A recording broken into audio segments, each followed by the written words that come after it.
আপনার স্ত্রী আপনার সম্পদ, আপনার স্ত্রী ফেসবুকের মানুষের সম্পদ না। মনে থাকবে, আপনার স্ত্রী আপনার সম্পদ, আপনার স্ত্রী রাস্তার মানুষের সম্পদ না।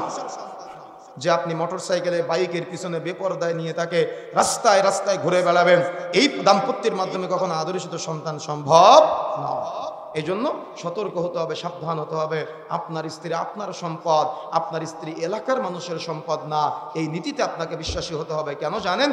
রাসূলুল্লাহ সাল্লাল্লাহু আলাইহি সাল্লাম বলেছেন, আদ-দুনিয়া কুল্লুহা মাতা, গোটা পৃথিবীটা হলো সম্পদ। ওয়া খায়রু মাতাঈদ দুনিয়া, তার মধ্যে শ্রেষ্ঠ সম্পদ হলো আল মারআতু আস-সালিহা, সতী এবং সাধবী স্ত্রী। বুঝতে পেরেছেন এবার বিষয়টা? এজন্য বিবাহের সময় আপনাকে এই নীতিমালা ফলো করতে হবে। এই জন্য প্রিয় বন্ধুরা আমার, যে কথা বলতে চাই, সুতরাং এই নীতিমালা ফলো করে আপনি আদর্শ পরিবার গঠনের নিয়তে বিবাহ সম্পাদন করেছেন, বিবাহ করে নতুন বউকে বাড়িতে নিয়ে এসেছেন। ওই দিন থেকে আপনার পরিকল্পনা থাকবে যে পরবর্তী প্রজন্ম যারা আসবে, যুব সমাজ যারা আসবে, আমাদের মাধ্যমে আল্লাহ যাদেরকে পাঠাবে তাদেরকে আদর্শিত করব। এজন্য মাতৃগর্ভে যখন বাচ্চা থাকবে তার আগে থেকে আপনি আল্লাহর কাছে দিনদারিতা চাইবেন, পরহেজগারিতা চাইবেন, তাকওয়া চাইবেন। মনে থাকবে ইনশাআল্লাহ।